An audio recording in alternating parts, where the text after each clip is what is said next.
The lights of America's Got Talent glowed brighter than ever that night. The crowd was buzzing. The judges were ready. And Simon Cowell, sitting with his usual sharp gaze, didn't expect that what was about to happen would leave him completely speechless. Two young Filipino singers, holding hands nervously, were about to walk on stage and change everything. Nobody knew their names. Nobody expected them to make it this far. But when they started singing, the world stopped for a moment. Simon Cowell leaned forward, his eyes wide, his mouth slightly open in disbelief. He had never heard a sound like that before. Welcome back to the channel where we share the most emotional and unforgettable moments that touch the heart and remind us what true talent looks like. Today's story is one you'll never forget. It's about two siblings from the Philippines who came to America's Got Talent with nothing but their voices and a dream and ended up making Simon Cowell press that golden buzzer with tears in his eyes. It all started in a small coastal town in the Philippines. The brother Marcus was 16 years old and his sister Liana was just 13.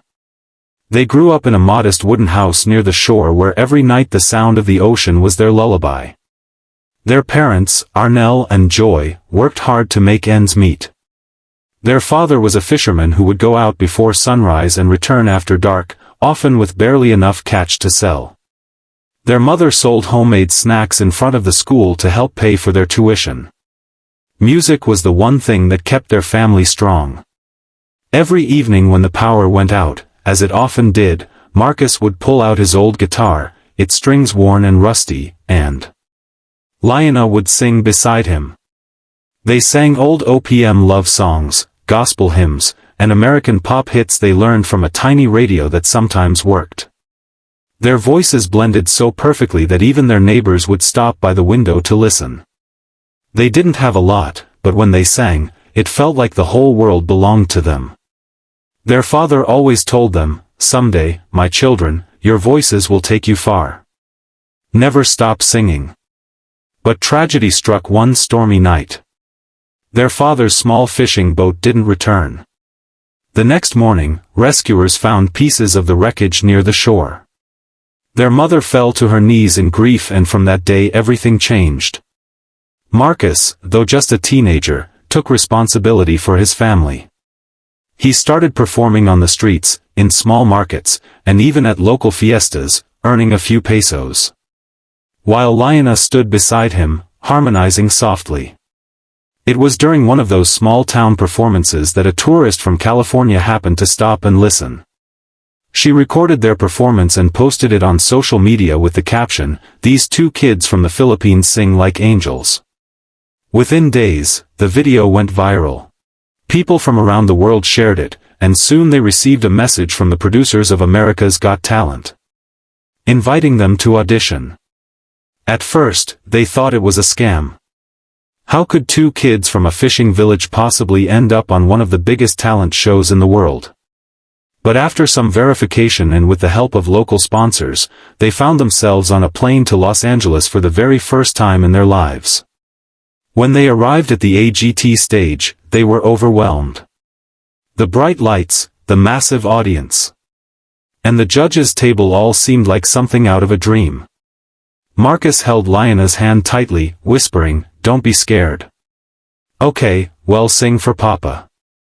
Liana nodded, tears glimmering in her eyes. They walked out onto the stage barefoot because their shoes had been ruined by the rain the night before. The audience murmured softly, curious about who these two young kids were.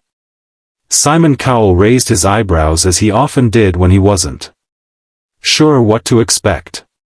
"Hello," he said. "Who are you?" Marcus took a breath. "Good evening, sir. We're Marcus and Liana from the Philippines." Simon smiled slightly. "From the Philippines? That's a long way to come. What are you going to do for us tonight?" "We're going to sing," Liana said softly, her voice trembling. "Okay," Simon replied. "Let's hear it." The music began. Soft, simple, emotional. They chose to sing "You Raise Me Up," a song they said reminded them of their father. As soon as Marcus strummed the first chord, Lionna's voice rose like a gentle wave, pure, angelic, and filled with emotion. Then Marcus joined in with his deep, soulful harmony. The blend was unlike anything the judges had ever heard. The entire room fell silent. Even the audience stopped breathing. Their voices carried a pain that was beautiful. A story told through every note. When Lionna hit the high notes, her small frame shook and Simon could see tears forming in her eyes. Halfway through the song, Marcus took over the melody and Lionna harmonized above him with perfect precision. By the time they reached the final line, "You raise me up to more than I can be," the audience was on their feet. People were crying. Heidi covered her mouth in shock. Sophia wiped her eyes. Even Simon Cowell, known for his harsh critiques, was visibly emotional. There was a moment of silence after the song ended. Then, suddenly, the entire theater erupted in cheers. The crowd shouted, "Golden buzzer! Golden buzzer!" Simon looked at the other judges, then back at the two young singers who stood on stage trembling and holding hands.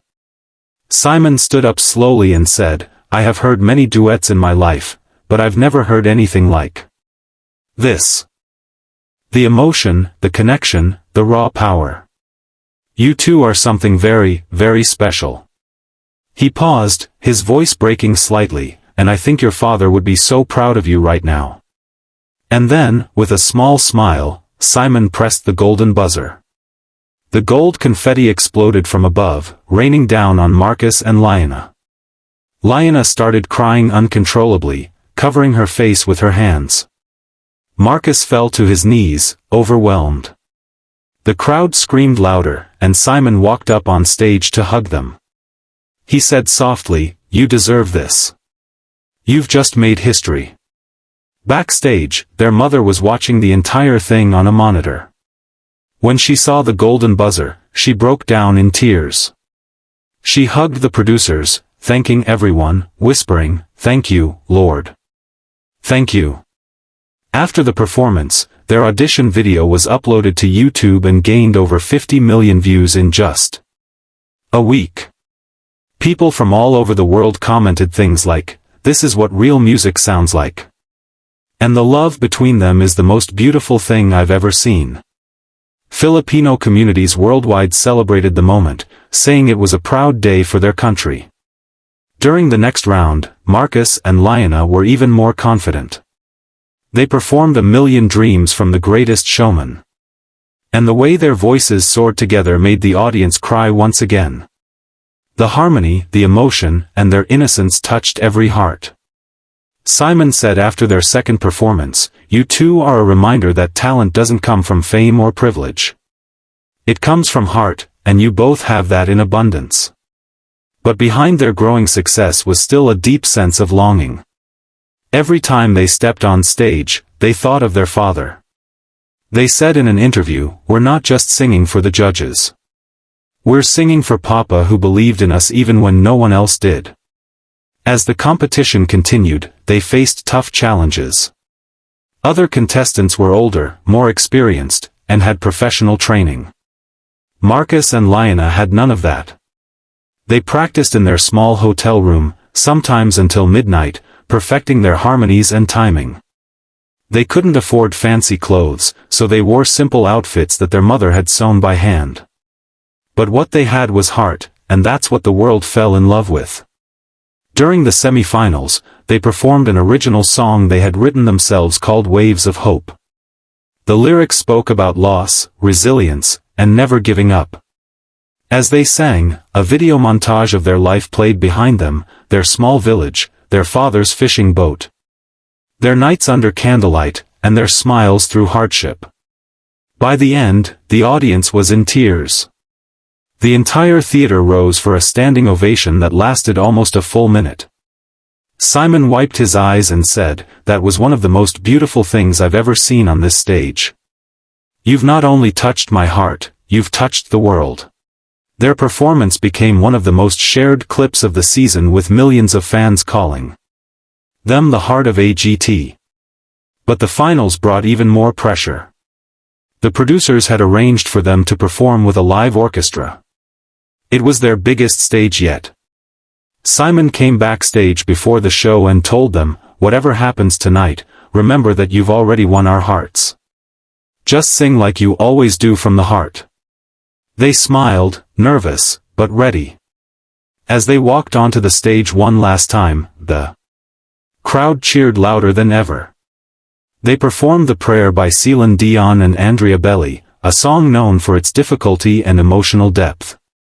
Lionel started softly, her pure voice floating through the air like silk. Then Marcus joined her, his tone deep and resonant, wrapping around hers perfectly. The orchestra swelled behind them, and as they reached the final crescendo, the two voices rose together in harmony so perfect it felt divine. When the last note faded, there was complete silence. Then, like a wave crashing against the shore, the entire audience exploded into applause. The judges stood, tears streaming down their faces. Simon Cowell was the first to speak. "I have no words," he said. That was perfection. Pure perfection. The next day, the performance trended worldwide. Major news outlets wrote stories about the Filipino sibling duo that moved America. They didn't win the competition, but to everyone watching, they were already winners. After the show, they received invitations from across the globe, Japan, Canada, the UK to perform. But instead of rushing into fame, they decided to go back home first. They wanted to visit their father's resting place. When they arrived back in their village, thousands of people were waiting at the airport to welcome them. They were carried on shoulders, celebrated like heroes. That night, they went to the shore where the waves gently touched their feet. Marcus placed his golden buzzer medal beside the small wooden cross that marked their father's grave. "We did it, Papa," he whispered. Lionel hugged him tightly, tears streaming down her cheeks. "He's watching us, Kuya. I know he is."